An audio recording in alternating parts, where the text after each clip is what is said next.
What's up, everybody? I'm Jillian Sakovits. A very warm welcome to Full-Time Euros, the podcast that takes you inside Euro 2025 from Basel to Zurich to everywhere in between. And now on this show today, we're going to be looking ahead to the quarterfinals, previewing all four matches for you, the narratives that you need to know, and who our very esteemed panel from The Athletic think is best positioned to go all the way.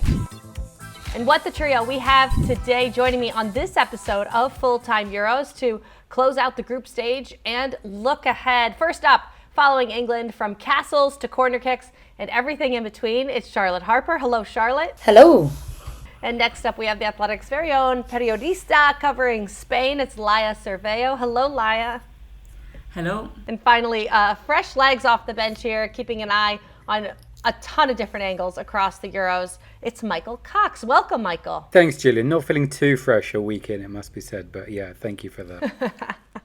You're mid-tournament. You're all in mid-tournament form. You are looking and feeling excellent to me. So we're going to go through these quarterfinals chronologically, kicking off with the opening knockout game on Wednesday night in Geneva. This one between Norway, who was perfect through their group, and Italy. Both sides, though, getting out of their respective groups for the first time since 2013. This is the only quarterfinal, you guys, that does not feature one of the big nations that has, up until now, had a chance at winning the tournament. Michael, what are you expecting from what we'll dub the Dark Horse Derby? Yeah, I think you're right in that categorization. And Norway, as you say, did get 9 points in Group A. I think we have to remember two things. One, Group A was very weak compared to the other groups. And second, I don't think Norway played that well. I mean, the first two games, I thought particularly the first half against Switzerland in the opening game, I thought they were all over the place defensively, really. I think they're quite easy to play through. We know they've got great players in the final third. But I think I'd probably give Italy the edge on this one. I don't think Italy have the attacking players that Norway do, but I think they're a little bit more organised, more together. They're a much better side than they were at the World Cup 2 years ago when they were quite shambolic, really. I think the big question for Norway is precisely who plays, because they made so many changes for their final group game. They were already qualified, and they had a couple of players coming. Gopse on the left wing was fantastic. So there's a lot of questions about Norway, despite the fact that they've got through to the knockout stages. Laia, Charlotte, how big of an opportunity is this for these respective nations? I think when you compare it to the other quarterfinals, both teams will be thinking, wow, we have an opportunity here to make a Euro semi-final. Norway, there's this narrative around them that they are sprinkled with supreme talent, but they are individuals, and it's always been the case that do they have any kind of cohesiveness to work as a team? Whereas Michael will probably disagree with this, but I was very impressed with Italy in the opening stages against Spain. They were really aggressive, really, put Spain on the back foot for a marginal part of that game. But they weren't afraid to take it to the world champions. And I do think there is more of a togetherness among Italy than Norway. This is probably the game that it can seem like the less exciting one of the ones that we have for the quarterfinals. But again, as Charlotte was saying, I was really impressed with Italy. I think they are really starting to support more the women's football in that country, and I think they have that sparkle of the teams that are just reaching some stuff that they haven't before. So yeah, it's going to be a good one to see, because as Charlotte was saying, we will see which of two teams that maybe weren't counting on it will make it to the semi-finals. Charlotte, England with a disastrous start in game one, falling to France, but then they bounced back against the Netherlands and against Wales this past weekend. Sarina Wiegman went unchanged in those final two games for England. Are you expecting a third unchanged lineup? I think she will stick with her lineup that's very Sarina Wiegman-esque. Once she has a starting lineup that she's confident with and always looks at the opposition and tactically will adjust. But when those players are in form, she likes to keep it to those 11 and trust them. The only question mark would be in that number 10 position, but I think Ella Toone in her previous performances has cemented her position there, especially with Lauren James out wide. We remember that 4-0 win over Sweden in Euro 2022 and that amazing backheel goal from Alessia Russo. I was sitting next to Michael in that game in Sheffield, and Michael is not the most expressive or charismatic person when you're sitting at a football game, but he turned to me and said, Charlotte. wow. Well, you're very analytical, very tactical. So to get a wow from Michael Cox, you know it's something special. But looking back at that game, Sweden played well for the first 20 minutes. It wasn't as if they were blown away at all. Sometimes games can just turn with a moment. And we're speaking to our good friend Frida Fagerlund, who's actually a Swedish journalist, who was saying that this Swedish team feels more connected. They're very experienced. They know each other so well. They know each other's roles. So I think it's going to be a really tough test for England on Thursday. And just because of that result at Euro 2022, that doesn't really mean anything 3 years on. Michael, I want to hear more about what elicited the wow. And talking about Sweden, this is a team that had 9 points through the group stage, 8 goals scored, 1 allowed. But we do have to point out that they did go against Denmark, Poland, and then German side that played down a player for most of that match. How much tougher are the reigning champions going to be? A little bit tougher, tougher than those teams, but I think it was a fairly strong group. I mean, Denmark have got really good attacking players. You know, I think Sweden, even before that red card, that would have been the goal to make it 3-1. I think Sweden were outplaying Germany at that point. And even Poland, Sweden played better against them than the other two sides in the group did. So yeah, they look in good shape, Sweden. They've made a few changes. They've changed their defence a couple of times, partly because of injuries. I think they've ended up in a situation where they've got a lot of players, maybe 14 or 15 players, who've had a decent amount of minutes. Fridolina Rolfo has come back on the left flank, which I think is a big boost. Magdalena Eriksson didn't start the first 2 games, but she did start the third game. She forms a great centre-back pairing with Natalie Björn, who I think has probably been the best defender in the tournament so far. And I think where Sweden are very good is down their right flank. Joanna Rytting-Kaneryd had a great season for Chelsea. She's also played very well at this tournament, and she combines very well with Philippa Angeldal, who plays down that flank as well. And that's the area where England had a lot of problems in the first game against France, and they actually did something unusual, which is they switched the left back and the left-sided centre-back, Jess Carter and Alex Greenwood. I'm interested to see which way around those two play. I think, as Charlotte says, the fact that England have won 2 games means they probably will keep on playing the same system. But yeah, Sweden, they look good on the pitch. The defensive record is excellent. They only conceded 1 goal in the group stage. Everyone else in this tournament conceded 3 or more. So I think there's a strong case to be made that Sweden are probably in better shape than they have been in previous tournaments. And yeah, I think it will be a very big test for them, but probably the toughest test for England so far as well. All right, Sweden taking on England, that game in Zurich on July 17th, Thursday. Go ahead, Charlotte. I was just going to comment upon Natalie Bjorn. You know, she was brought in to Chelsea from Everton to replace injuries, and has just stepped up and kept other supreme centre-backs out of the picture at Chelsea. And I think nobody quite expected her to do that. And again, I felt like Michael's pupil here, but he always says the best defences win tournaments. And I think that centre-back partnership will be really, really key for Sweden, especially we've seen England being vulnerable on the counter.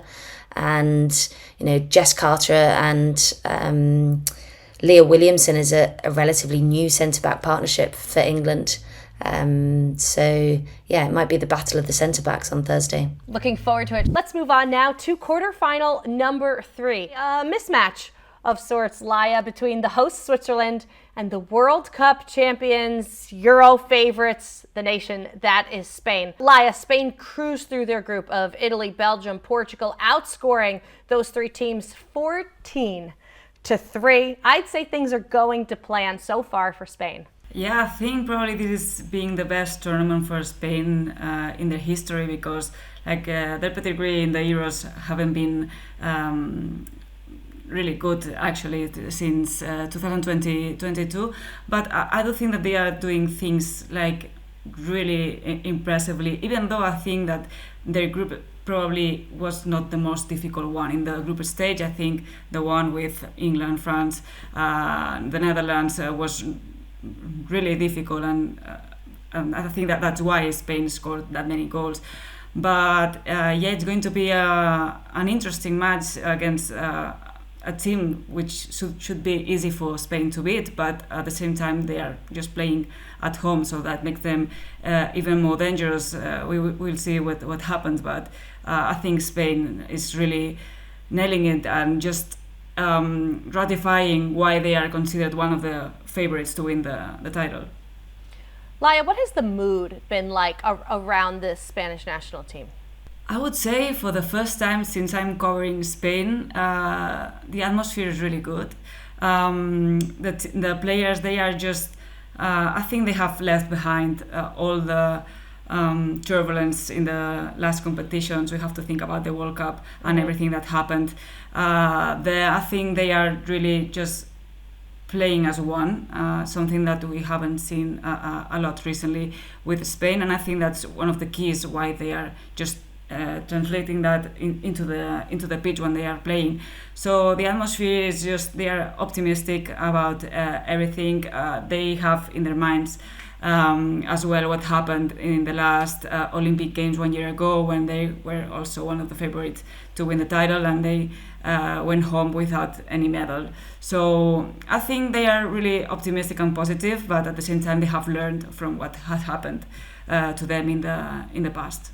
Switzerland obviously will have what we call the 12th man advantage, being home in their own country. The fans have been just the perfect hosts. The scenes back here in the US have been absolutely incredible, but it's still going to be a tough test. Laia, if you had to put your finger on it, where could Switzerland try to expose this Spain side in addition to using these fans? I would say probably that Spain has shown a little bit of weakness on the defense, because I think in the last 14 games they have played in the last year, they have conceded goals in 12 games, so only 2 clean sheets in 1 year. That is like a lot, because you have to think that one of those 2 games was a friendly match against South Korea. The other one was the first game against Portugal, and Portugal ended up being the last one on the group. So they have to really improve in defense, also in the set pieces as well. We saw it the other day against Italy. They struggle in that kind of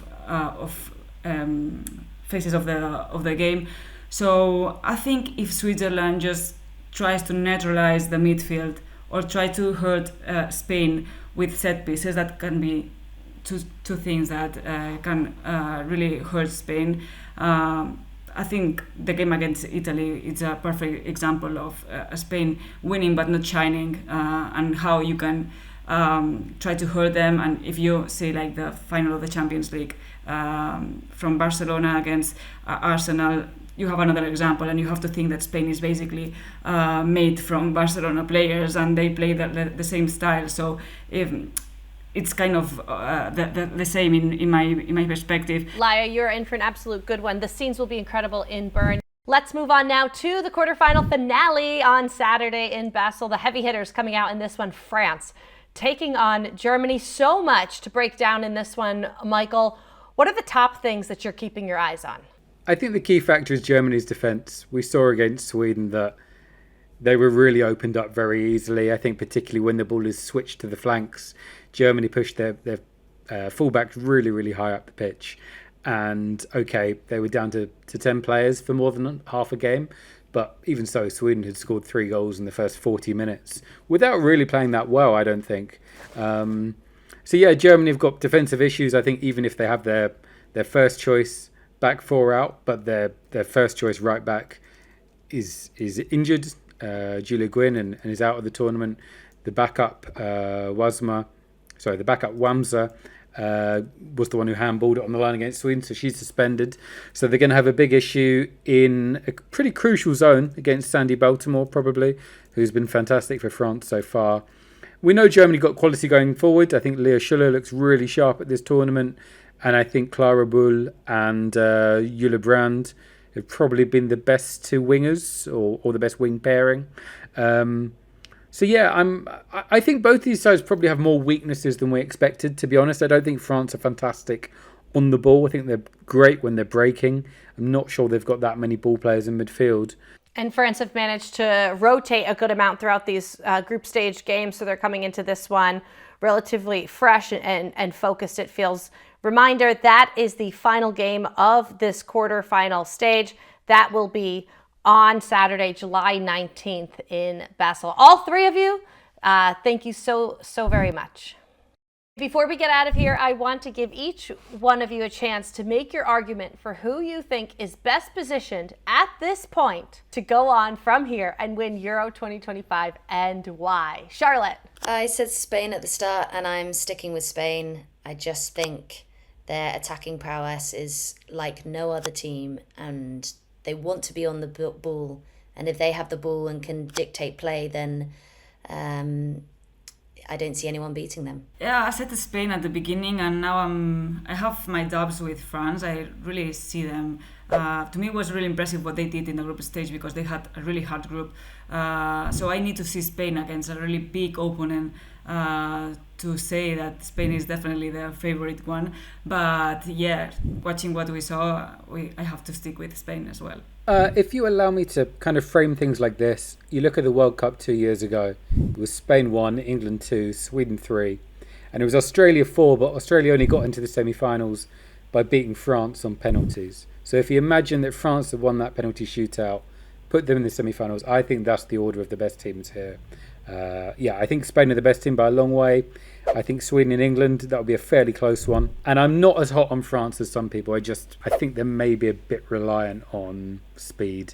And I think in the final stages of the competition, a side like Spain that can control the game better will be better off. But I think they're the four sides who have a really strong chance of winning this.